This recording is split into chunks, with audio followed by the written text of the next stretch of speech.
Huh? No. Well, get No. out. That's the standard. Well, he should be scared. Look how good she looks. Yeah, you blew it, didn't you? That's the way it happens, baby. Oh, well, you know what? Some of America might not know who Vesta is. And Are you crazy? That's what. Oh, Who but trust me. would not know? Oh, that's why I'm on the air, because it's people that don't know. And you know what? Would you show them musically who the hell you are? Look right there. Tell them who you are. Hey!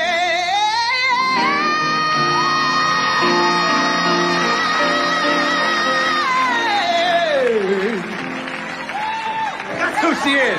Vesta, ladies and gentlemen. Vesta, let's go over here. Good evening, good evening, good evening. Thank you for joining me here with Talk About It Tuesdays on Conversations with Taz. And boy, do we have a lot to get into and talk about. But first, I have, I guess you would say, 2 PSAs for you. So pay attention to these next 2 videos. There's a great deal of information in here for you. The first one, especially if you were in the Jackson, Mississippi area, please pay attention. And if you know anyone in the Jackson, Mississippi area, please pay attention. Do not drink the water. In too many cases, it is raw water from the reservoir being pushed through the pipes. At the end of last week, I was briefed by the State Health Department on the discovery that Jackson's main water treatment facility has been operating with 0 redundancies. We were told on Friday that there was no way to predict exactly when, but that it was a near certainty that Jackson would fail to produce running water sometime in the next several weeks or months if something did not materially improve. Unfortunately, that failure appears to have begun today. Until it is fixed, it means we do not have reliable running water at scale. It means the city cannot produce enough water to fight fires, to reliably flush toilets, and to meet other critical needs. Okay, new information on how you can get your student loan debt canceled, how long it's going to take, and where to apply. So the White House says applications will be made available in October on this website. Okay, so you fill out the application. How long is it going to take to get your debt canceled if you qualify? Well, officials say that will take 4 to 6 weeks. So that makes this next part of what I'm going to say very important. The White House is recommending that once these applications are out, you apply by November 15th because it'll take enough time for your application to get processed, your debt to be cleared before the student loan payment pause resumes at the end of the year.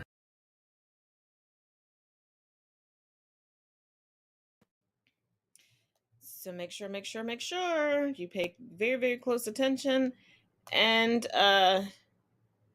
you get the information. And if you know anyone in the Jackson, Mississippi area, you might want to send them some funds or send them some bottles of water. They're going to need it. Also, if you have had to take out Pell Grants, if you have student loan debt, please make sure, go back, screen grab, share that portion of the show. Make sure you apply on time and hopefully get that forgiven. And in case you've been under a rock, the Buffalo Bills have officially released rookie punter Matt Araiza because of gang rape allegations. Personally, I think it took them way too long to address that, but, NFL and sexual assault. And speaking of sexual assault in the NFL, the gift I wish would stop giving.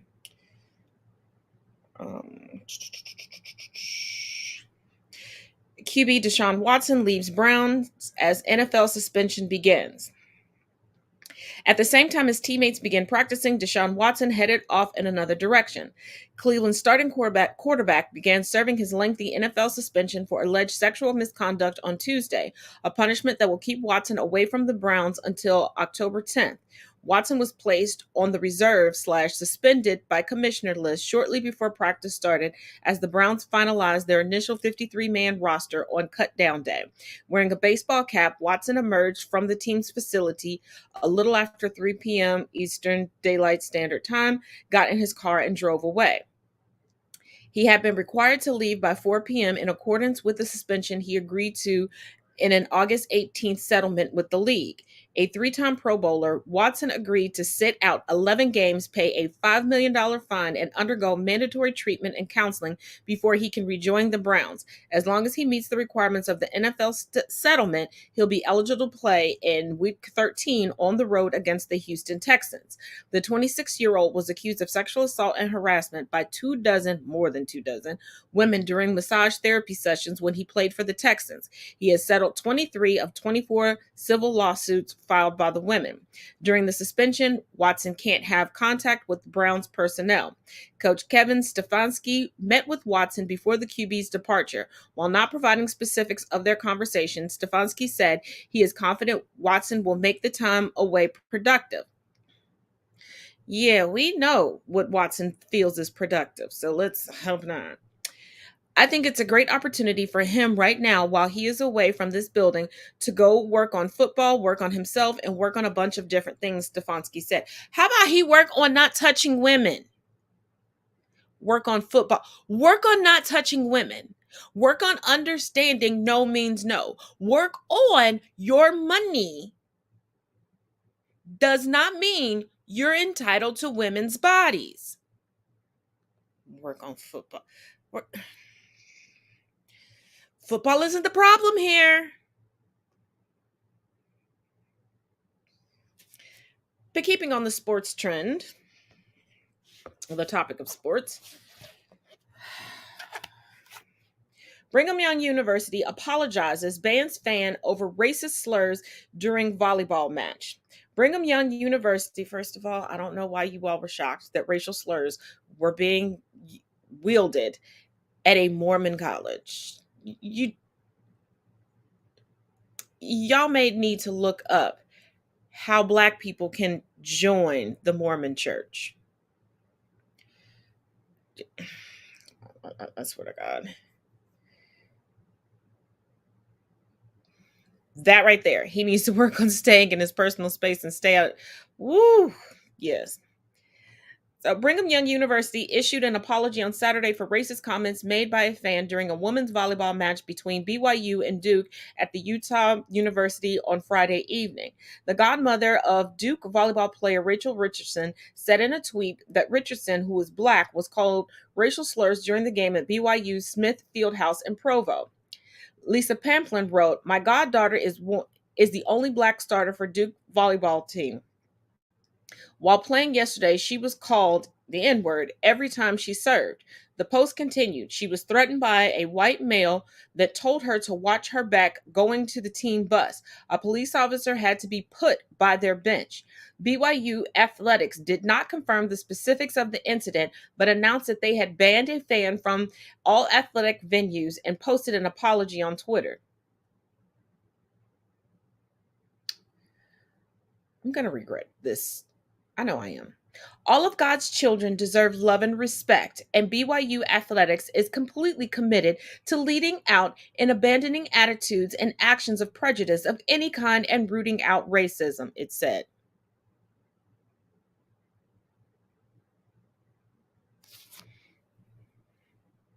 How long is the ban, BYU? How long is the ban? And why didn't you take immediate action? Because I'm pretty sure you wouldn't have said or done anything if there wasn't social media and there was a record of this and someone was willing to say what happened and it was then corroborated. It's far from acceptable. When a student athlete or a fan comes to a BYU sporting event, we expect that they will be treated with love and respect and feel safe on our campus. It is for this reason BYU has banned a fan who was identified by Duke during last night's volleyball match from all BYU athletic venues, according to the statement. We wholeheartedly apologize to Duke University and especially its student athletes competing last night for what they experienced, the statement continued. No. Address her by name. There was one Black athlete. There was one person targeted. I'm tired of this blanketed, what they experienced. Those white girls sitting on the bench didn't experience shit. They witnessed something, but they didn't experience a damn thing. Stop with these blanket, I'm so sorry we get caught. No, this is not what accountability looks like. This is not what accountability looks like. The statement said the person in question was not a BYU student despite sitting in the student section. So is he a member of faculty? Is he dating a student? Does he have a student at BYU?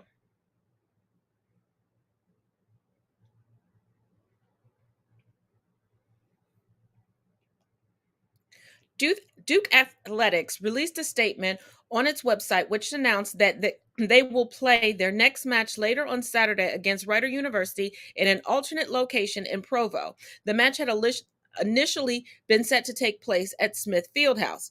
In Duke's statement, Vice President and Director of Athletics Nina King said, "First and foremost, our priority is the well-being of Duke student athletes." Both of these schools are pissing me off. Say her name. Say her name. Point out the fact that one student was singled out and harassed, and neither school did anything to protect her or stop it other than sit a cop on the bench. Instead of having that fan removed immediately and setting a precedent, now you're just releasing blanket statements downgrading what this woman went through.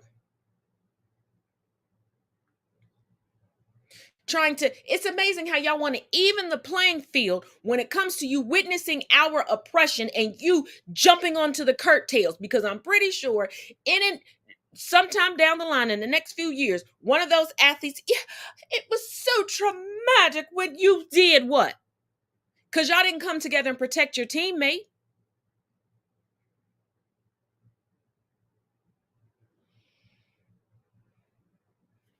I swear.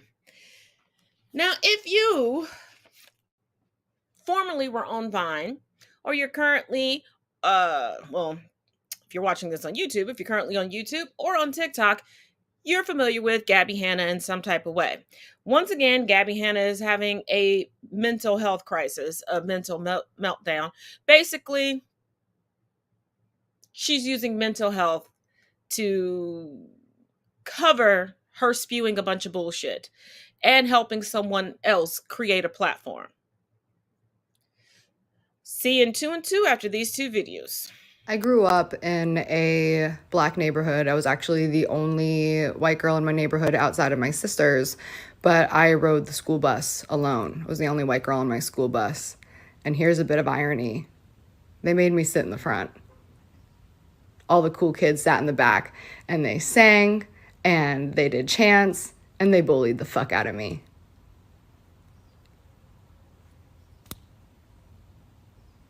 They twisted my hair, they pulled it, they called me names. They didn't let me play with them because I wasn't like them.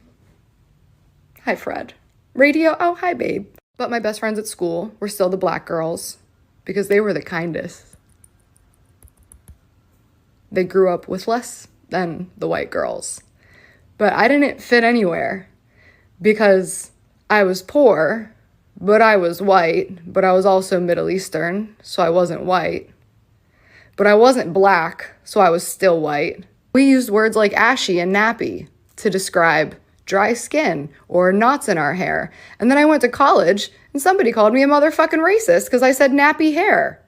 I've been calling my hair nappy for literally 18 years at that point. And I was fucking confused because I thought nappy just meant I have to brush my fucking hair. And I thought that ashy just meant that I needed to put on lotion. But I guess only Black girls can say those words. Candace Owens. You know. Hey, right on, sister. God bless the U.S. She bleeds red. Okay, so I've posted this update 3 times now, and it keeps getting taken down. But I forgot that I didn't block Gabby Hanna again, so here's that update. I went ahead and looked back and took a little look at Gabby's little concerned friend who paid her a visit. Turns out Gabby's little concerned patriot actually only posted 12 videos, and this is the first video that he posted about 1 day ago. The second visit Gabby's little friend posted was that he was outside of Gabby Hanna's house. Seems like a really weird big jump. The final video Gabby's little concerned friend posted was about 17 hours ago, and then subsequently this happened. Gabby's little friend was able to amass 41,900 followers and about 152,000 likes. Now, if you ask me, somebody who's never posted content before and the first set of videos they post, they just so happen to be in front of Gabby Hanna's house, and then they're amassing this large following count, well, yeah, that's kind of weird. And if you think that's weird, check this out. I actually went and checked his following count, and he's only following Gabby Hanna. Suspicious. Then I go back to Gabby Hanna's page, and then I see the last video she posted stated that he broke into her house. Yeah, okay. So you're telling me that a guy who's never posted content at all a day before in his life here on this social media platform all of a sudden stumbles onto the wildest conspiracy theory that Gabby Hanna's having a mental breakdown and then just so randomly shows up to her house. He states that he's a super fan and he's concerned about her, but he only follows her on here and he somehow coincidentally knows where she lives. To top it all off, he then spends the entire day with her, and then the last video that he posts is that he had got invited into her house. And then the last video that Gabby Hanna posts is that he broke into her house. And then mysteriously, both of them just stopped posting content. Okay, well, I don't know about you guys. I'm not trying to make you think any way or the other, but these two people are obviously scammers. Gabby knows how to build a social media following. She knows how to manufacture outrage. She knows how to farm it as well. I just went ahead and blocked both of them because I couldn't figure out why all of my videos kept getting taken down. And being that I'm the only person on the internet who is staunchly against what they're both doing and is convinced that both of them know each other and both of them are scammers, somehow I'm the only person on this app whose videos get taken down. So TikTok. Okay, I posted an update, but it got taken down, so here's the redo. Okay, so apparently Gabby Hanna's having a weird mental crisis tailspin, but it gets a little bit weirder than that. So again, I told you guys that I blocked Gabby Hanna because she's a nut, and I don't think she's having a mental crisis. Again, I'm not a clinical psychologist, nor do I pretend to be one, but I don't think that she's having one. Don't forget to follow us on Facebook. So let me just go and unblock her to see what's going on. And so I've been blessed. Saying, of course, this shifty fella who came in, he literally was a confused lost sheep, literally, and was a bot, like had no genuine responses at all. I opened my eyes and recognized. But at this point, I know my God enough to say, God, Mama, Timber. Okay, so now I guess she's accusing someone of breaking into her home, and look at this post that she had made. Now, Gabby had posted that someone had broken into her house and for you guys to pray for her. Apparently, somebody had came to her home to do a welfare check because she had posted over 100 TikToks, and they all sounded more convoluted than the next. But here's what the guy had to say on TikTok, the one who came to her house to check on her. Everybody's saying this has no idea what they're talking about either. People are saying use real help. The police will not go to somebody's house if they are not posing a threat to themselves or others. If the police had already been there at the point that I had been there, and they knocked on the door and she told them some junk about how she was the second coming of Jesus, and they left because they cannot do anything to help her. So everybody thinks that they can just call somebody, but there's nobody to call. Well, I don't agree with just going to people's houses out of concern, especially if you don't know them. But her lying and saying that he broke in, that's like right up Gabby's alley. But he didn't have time for that because, honey, he posted the receipts. Oh, hi. Hi. Can you use your bathroom? Yeah, sure. Yeah, thank you. Definitely sounds like she invited him into her home. Now, if she had a concern about her safety or anything like that, why would you let someone come into your home? But that's besides the point. The whole point of this is to say follow us on Facebook and just pay no mind to Gabby Hanna, okay? I know this sounds mean, it sounds brass, and it sounds like Come on, Steph, you gotta be kind. No, you guys don't understand. This woman has been on the internet since like 2012, just like driving everybody like, you know? So this is just another ploy. It's like 2.0, if you will. I don't care. Okay, I'm just be really frank with y'all. I don't care. It's definitely clout chasing. It's definitely like attention seeking. And it's like so unnecessary. It's just like, okay.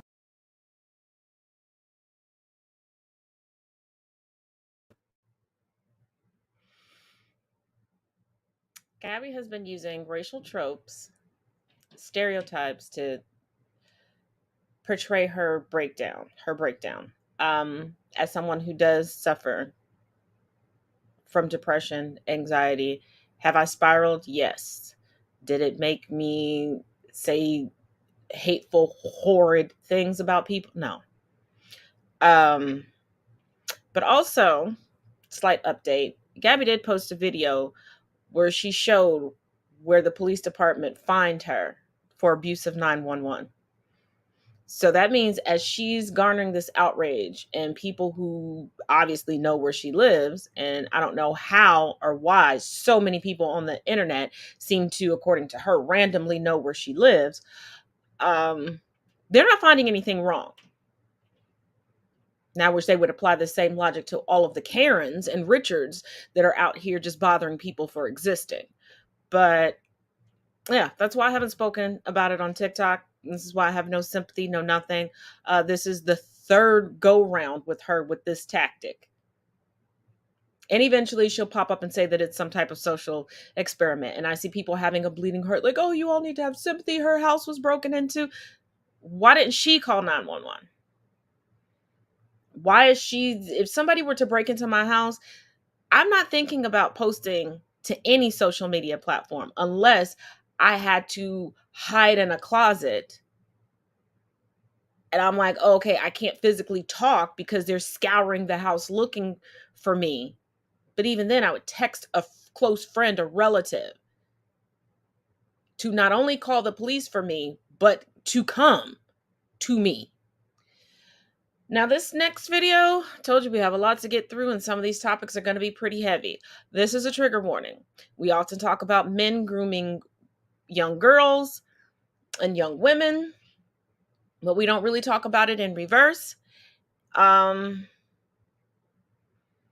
it's becoming too normalized, and men aren't really encouraged or able to discuss their trauma, let alone heal from it. So get comfortable. See you in 2 and 2. When I was 15 years old, I married a 32-year-old woman. She had 2 kids. They were 6 and 8 years old, both girls, and those kids called me daddy. You can imagine how weird that was. This is gonna sound crazy, but it all started when my wife moved in 2 apartments away from us. And she was carrying groceries in, and she was getting the cable TV installed. And I remember walking up to her and asking if I could help her with her groceries, and like asking her if she was gonna get HBO, because I really wanted to check out HBO. We were too poor to have HBO. She said yes, she was getting it. So I'm like, oh, that's great. And she's like, well, do you want to come over tonight and watch HBO with me? And I was like, yeah.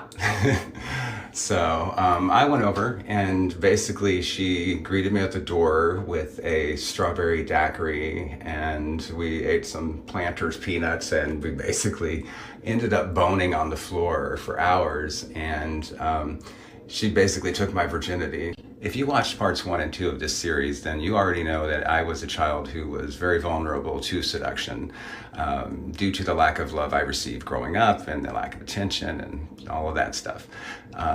So it wasn't hard for her to make me fall in love with her, and I very quickly did. Our marriage only lasted about a year, and we separated on good terms. Well, it wasn't good terms the night I left. That was really, really ugly.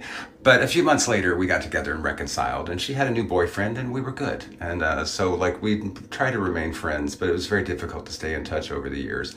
And she died about 10 years or so ago, sadly. And, I'll never really get a chance to talk to her or tell her about my life, which is sad. If you don't follow me yet, please do if you like my stories. The next one is going to be even more interesting, as I'll be discussing how I got into the adult entertainment industry at the age of 18.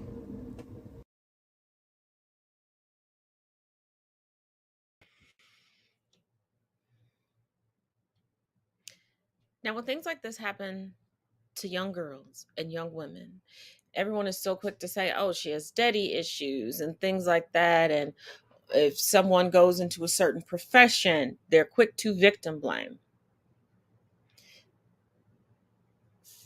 This man did not have the greatest support system growing up, which made him incredibly vulnerable. Incredibly vulnerable. This woman, from the first moment of meeting him, and this is how predators are, she already knew. She did not hesitate to begin anything with him. She had no fear of repercussions. She sensed his situation. See, people always look at predators as if they're like CIA spies and they're doing all this recon on their victims. No. They've already conditioned themselves to know who to prey upon and who not to, and how quickly and how slowly to move.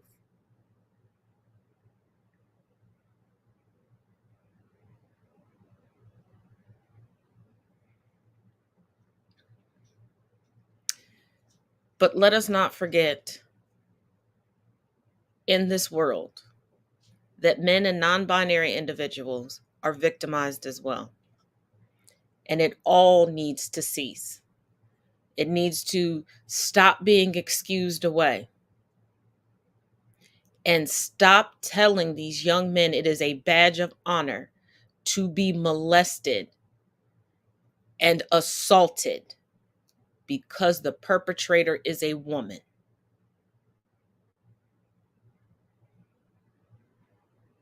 It is not. And all you're doing is causing someone to have a twisted sense. And either they start condoning the pedophilia and the molestation, or they start to do it themselves. And there's a whole category of listings that falls underneath that also. Because these are the same people that will push their children into those situations. And they know the emotional and physical toll that it takes on a body, on a person, on their spirit. But because they were able to quash it and convince themselves over the years that this is a badge of honor, they will do that to the next generation. And it has to stop. It has to stop.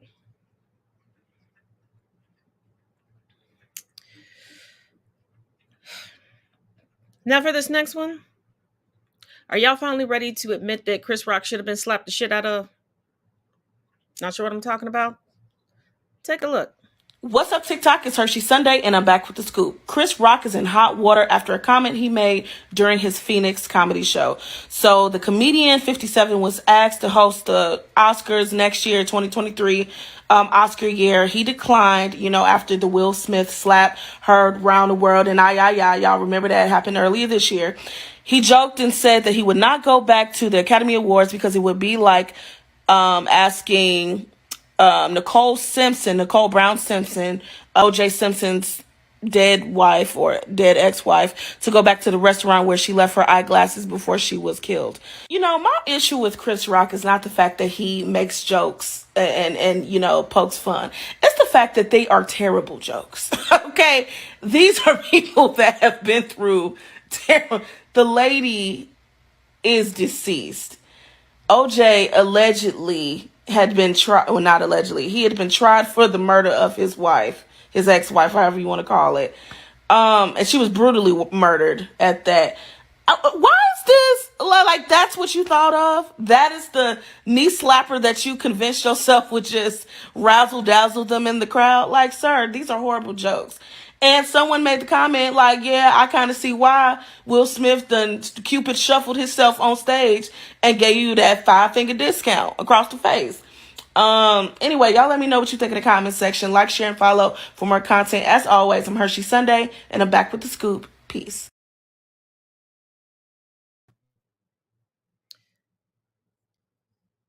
can I tell you the last time? Outside of Chris Rock in a movie and someone else writing what he needs to say, where I genuinely found him funny. He is mean. He is a bully that profits off of his bullying and harassment by putting a laugh behind it. You know how you can pick out that fake friend because they give you backhanded compliments and go, I'm just joking. That is Chris Rock. Chris Rock takes what he knows is going to hurt you the most and uses that as a joke. Chris Rock, to me, is no different than these toxic men with podcasts and the rise of the pick-me chicks, where all they're doing is projecting their insecurities onto other people, trying to take them down a peg because they cannot rise to the occasion.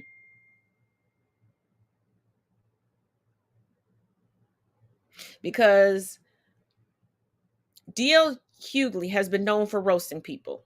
If you're old enough to remember BET's Comic View, when he was the host, if somebody would heckle him or whatever, he'd come out and he'd roast them. But it was all in good fun. Even the person being roasted could laugh.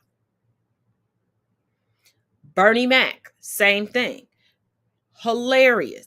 Could come out and Jones with the best of them. But nothing was hurtful. It was funny, but it wasn't hurtful. Chris Tucker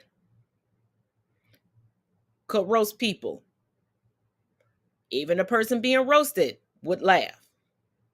I remember there was a press junket with him and Jackie Chan when the first Rush Hour came out, and he was cracking jokes on Jackie Chan, and Jackie Chan was genuinely laughing. Where he was, Chris Tucker was telling about different situations and putting a comedic spin on it. And you could tell Jackie Chan was laughing out like, oh, yeah, it was funny at that time. But now listening to you say it, it's Chris Rock is a bully. And if you watch, he sits back and relies on his thug-tastic family to come to his defense after he done thrown 20 stones at a house. And he's hiding his hand like a racist white Karen.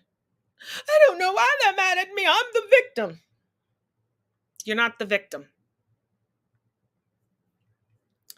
And on to another person who loves to play victim, but is never a victim.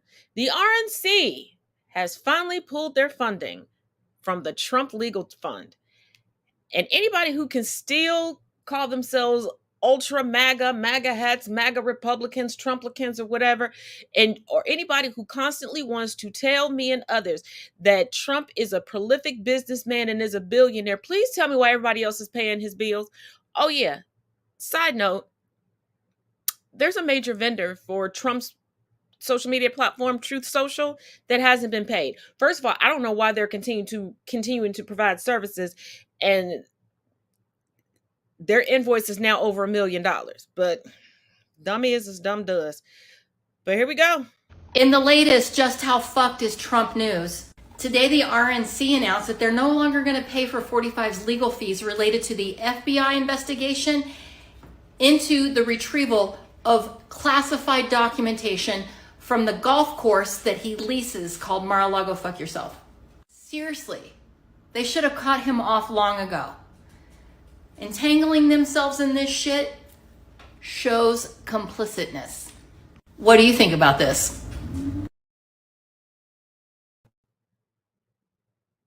All I know is I'm tired of telling y'all I told you so. The only thing Trump is good at is grifting, because I can't even say he's good at lying. He's good at grifting, and he's good at just slapping his name on things and getting government assistance. He is the true welfare queen.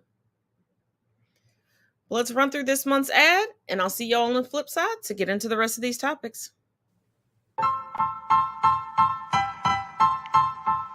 Style. Style is the answer to everything. A fresh way to approach a dull or dangerous thing. To do a dangerous thing with style is what I call art.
a lot of discourse following Biden saying that he would forgive up to $20,000 worth of student debt and some other stipulations that he put in there. But you know, when you hear the silent generation and boomers sit there and go, oh, just pull yourself up. I got multiple degrees and it didn't cost me that much, or da-da-da-da-da. Yeah, it just cost you room and board. And I keep telling you all, there is nothing within the United States that is not rooted in either corruption or racism. Let's take a look. So I saw this tweet. Historian here to remind you that when the student body was predominantly white, world-class public universities like Berkeley charged no tuition. Today's student debt is a product of underfunding of education right as integration began to take place. And then I looked at this graph. You can see the lines start going up in the early 80s, right when policies from the civil rights and feminist movements started to actually take effect. What the fuck?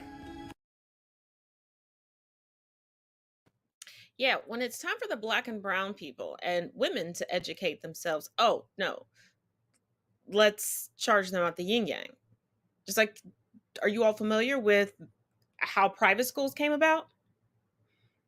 Desegregation. Because they weren't shipping little white kids, for the most part, to Black neighborhoods to go to Black schools. They were shipping Black children and brown children to white schools.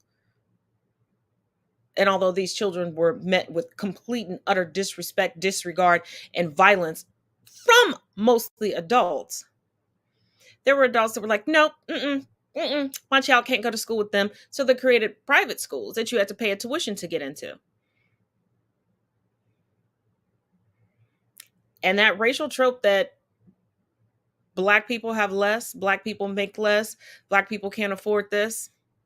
Why do you think they're so shocked when they see us in certain places, certain neighborhoods, certain retail establishments, certain restaurants, when we're dressed a certain way? Well, they assume that the only way we can become financially stable is through sports or any type of entertainment. So yeah, Mama and Papa could go to school for free, and if they wanted to go to school out of state, they pay for room and board and their food. Then started with, oh, you can go a whole year for $300. But then when you have an increase of Black and brown students, and you have the United Negro College Fund, when you have sororities and fraternities from the Divine Nine giving out scholarships, and you have Black people who are getting to a point where they can give out scholarships, and Kiwanis clubs are no longer just giving scholarships to white students, and you have things like Junior Achievement, Young Scholars, and everything else popping up, allowing more of a gateway to education instead of a pipeline to prison. They want to make it astronomical. And even if you do achieve that degree and you're able to go and find a career in the field that you studied for, you'll never be able to catch up to these privileged white people because you'll be so riddled in debt and all of this compound interest. Student loans. Yeah, they talk about the payday loans being so predatory. Not as much as a student loan.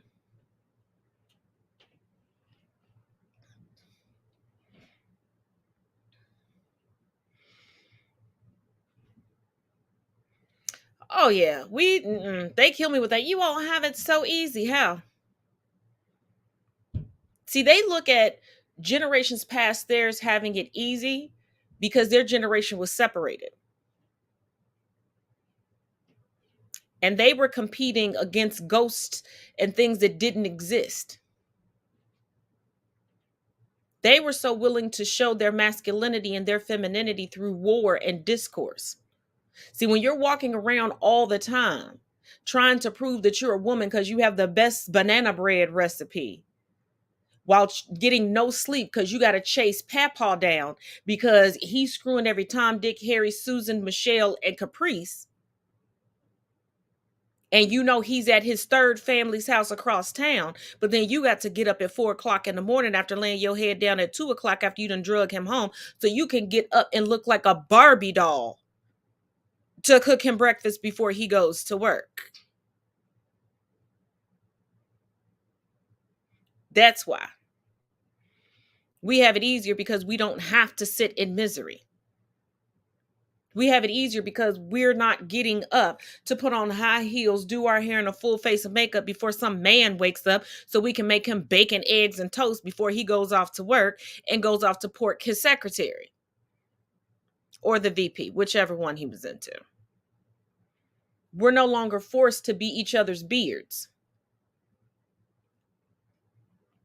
But if you think racism stopped there, and for those before y'all go, but now we had a black president, we have black billionaires. The police are at it again, y'all. Take a look. Y'all check this out. Racist text message surfaced of cops discussing harming and unaliving black suspects. That's right, you heard it correct. New racist text messages show that Torrance police officers are joking about unaliving black people and urinating on black children. Now keep in mind, 8 months ago, the Attorney General's office launched an investigation into these allegations that you see before you. And for those wanting further detail on that, I ask that you pause to read. Now, as of last Thursday, it's being reported that the new court documents revealed even more vile messages shared between officers on the force, with cops using the N-word and joking about unaliving black people. Now, some of those text messages are so graphic, so I can't say them here, but I ask that you pause to read. And pause to read again. 15 police officers have been placed on administrative leave as a result of the scandal, which led to this much scripted statement. I ask that you pause to read. As I always say, it's impossible to be unarmed when the weapon you fear is my skin.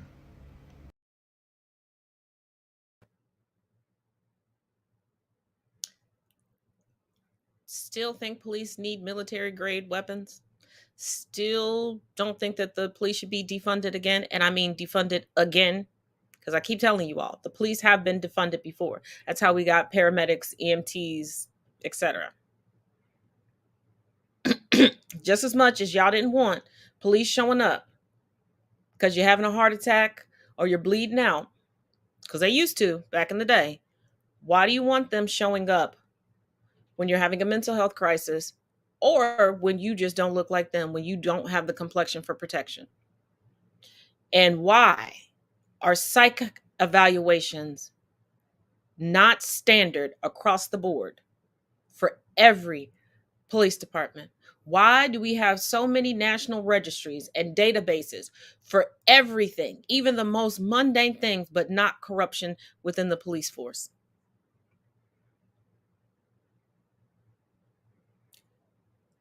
The police need to take a page out of the fireman's handbook.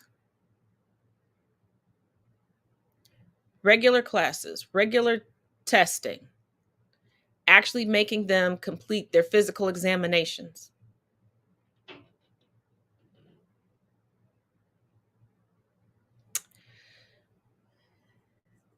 Now, we discussed this last week regarding Marjorie Taylor Greene and her being swatted.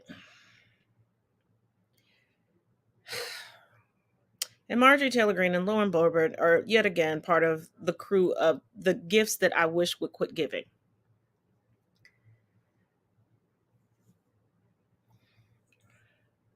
But remember when I kept telling y'all something wasn't right? That 1 + 1 was equaling 15 regarding this? Watch these next 2 videos, and then we're going to come back and talk about it. Every time Marjorie Taylor Greene does anything, I lose brain cells. You know how she said that she got swatted 2 days in a row? She just posted her security camera footage on Twitter. It is a video of the police coming to her house, walking through her yard, and then knocking on the front door, and then she answered the door. Bitch, do you know what being swatted is? It's literally when the SWAT team comes and, like, busts in your door aggressively, unannounced. They force their way in. You were not swatted. The police got a call and then they came and knocked on your front door. It's not the same thing. And so I asked them, I said, can you please come in? And I wanted them to come in. I was like, can you please look around my house? I just wanted them to check everything, so I invited them in, and then you can see that on the video. She has claimed for the past several days that she was swatted. Now, typically when you're swatted, a SWAT team kicks down your door and comes in and throws you to the ground. They're not typically invited in nicely.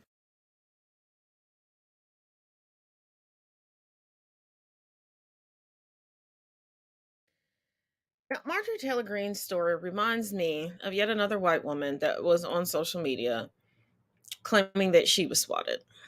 And she showed video from her Ring camera of her calmly talking to the police. House not surrounded, no SWAT gear, no guns drawn, no nothing. And Marjorie Taylor Greene keeps talking about political stunts for political gain, and because the midterm elections are coming up. Excuse me. The only ones playing these political games are conservatives, specifically the ultra MAGA crowd. That was not a swatting, especially since, if you recall last week, the information that was available, I showed you all. One was a call that she had either shot her husband or her boyfriend. The person wasn't sure who was in the house. Not very Christian values of you, Margie. And you're telling me the cops didn't bust in, knowing that somebody was potentially, as far as the information they knew, bleeding out in the bathtub?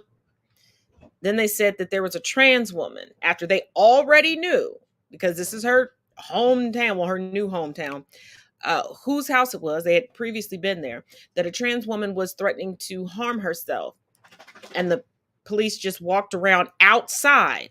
But they consistently said all of these events took place inside of her house. Because I promise you, if somebody said those events took place at my house, they wouldn't be walking around outside. They wouldn't have came and knocked on the door. They'd have bust the door down and would have been looking everywhere and then asked if there were any guns in the house or any type of weaponry.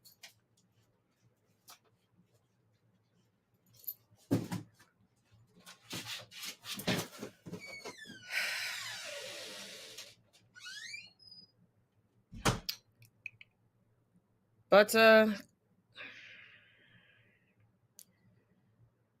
the GOP doesn't just stop there. Ron DeSantis, he has his own clout chase going on for political gain. Not sure what I'm talking about? He's touting that he headed up 20 arrests for voter fraud. Let's get into what actually happened. It's an embarrassing day for Florida's Governor DeSantis, who had 20 people arrested last week for voter fraud. This stunt has already backfired, as we're now learning that all 20 were told by state officials they were allowed to vote. There will likely be no convictions after this mistake by the governor.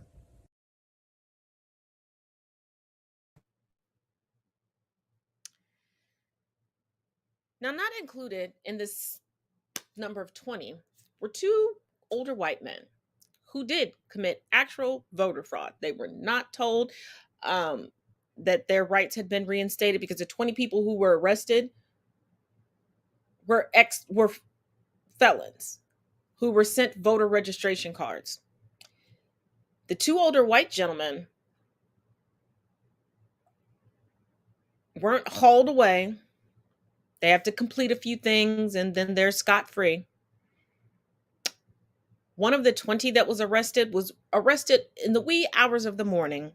A helicopter was used, whole neighborhood disrupted. I can only imagine the embarrassment that this individual felt. They were arrested. They were cuffed in their underwear, asked if they could put some clothes on before taken off to jail. Didn't resist, told no. So barefoot and in underwear, carted off to jail. No apologies, no nothing.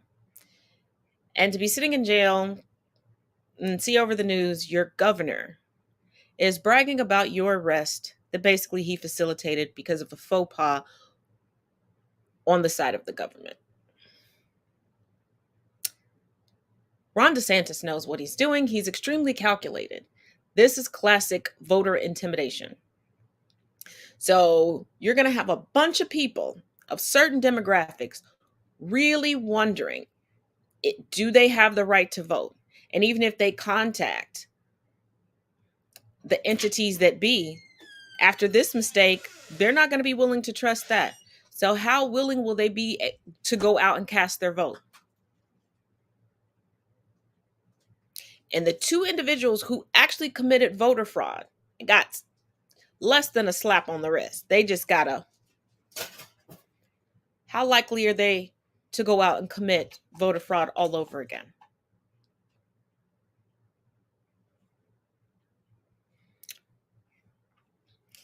But let's look at some National Archives news. Well, why don't we? Breaking news from the Washington Post. Stephanie Grisham, who is a former senior White House staffer for the Trump administration, just provided her testimony to the FBI and the DOJ regarding Trump's handling of secret documents and classified documents, and dropped this bombshell on everyone. Boxes of documents even came with Trump on foreign travel, following him to hotel rooms around the world, including countries considered foreign adversaries of the United States. So he took top secret documents, so secret that not even presidents can declassify it, around the world with him, including into what they would consider foreign adversarial territories of the United States. These are documents that are meant to be stored in secure facilities, and he just threw them on top of newspapers, not organizing any of the documents or boxes, and just rummaged through them whenever he felt like reading some shit. But he wasn't selling this information, right?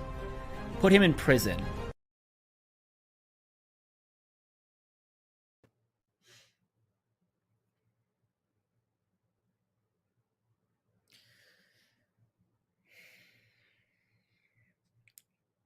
Yes, it's extremely obvious.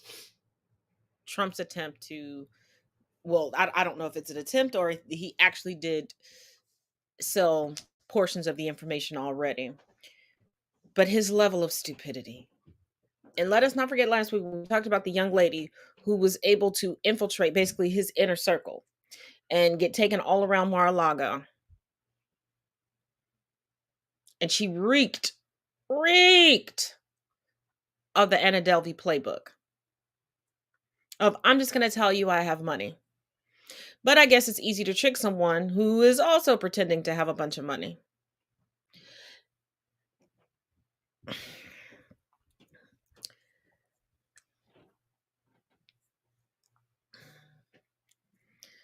But they need an ironclad case because we're in unprecedented territory regarding a former president and so many crimes. So this needs to be a slam dunk. But even with that, you know, his sycophants keep promising there'll be riots and violence if Trump is arrested because, you know, they've drank way too much Kool-Aid. But I'm not so worried about them because they're out here training to protect him. And if you need a good laugh, here's your Good Tuesday chuckle.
I bet their OnlyFans account is very popular amongst the Trumplicans.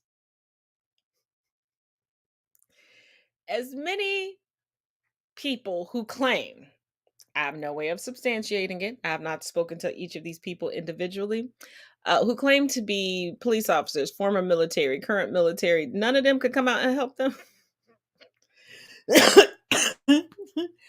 The training in 1675 was... But wait. It gets better. there's a new Hunter Biden movie coming out. Now, was it actual factual? No. But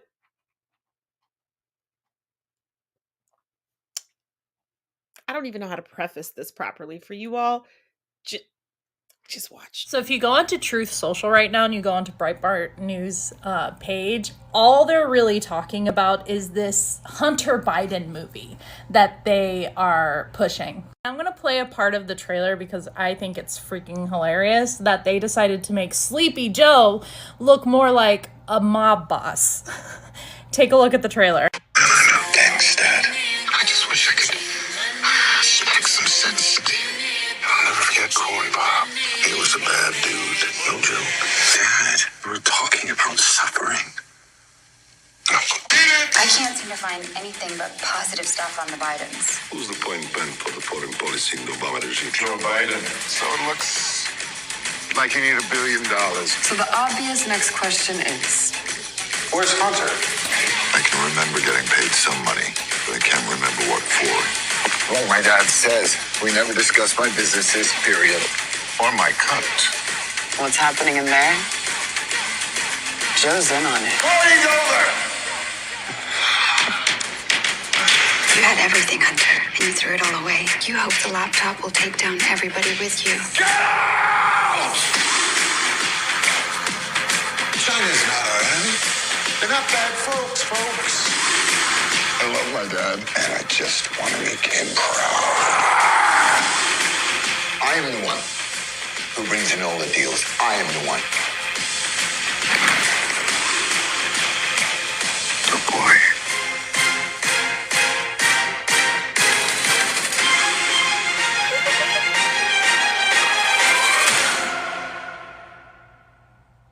Oh my, they made Joe Biden look so cool.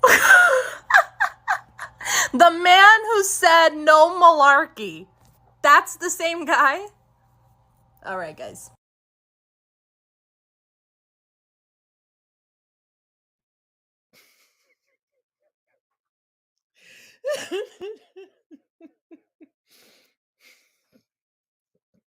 So when's the Hillary Clinton movie coming out? Are you going to call it Pizzagate? This goes to show conservatives' obsession with cosplaying and believing that they're the good guy hero in a gangster movie. Like, y'all went from calling him Sleepy Joe Biden, saying that he's riddled with dementia, all these cognitive issues, to now he's a corrupt mastermind.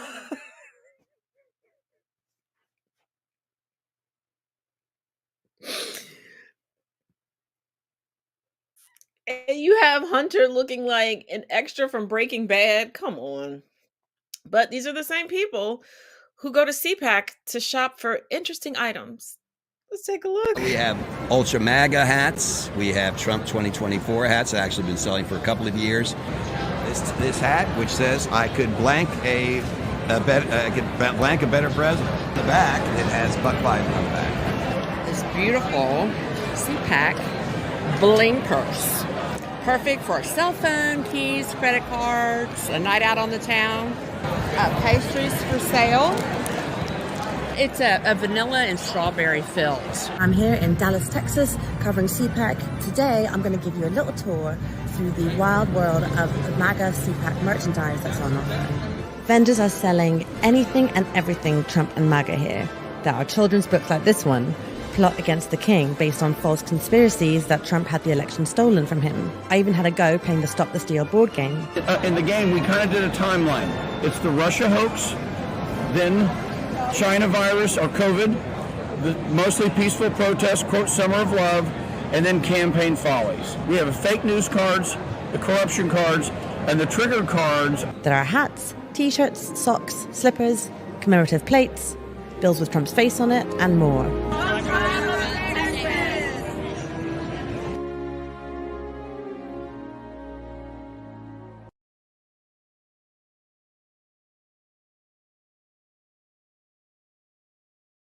Did y'all notice the man at the beginning couldn't say shit but didn't have a problem saying fuck?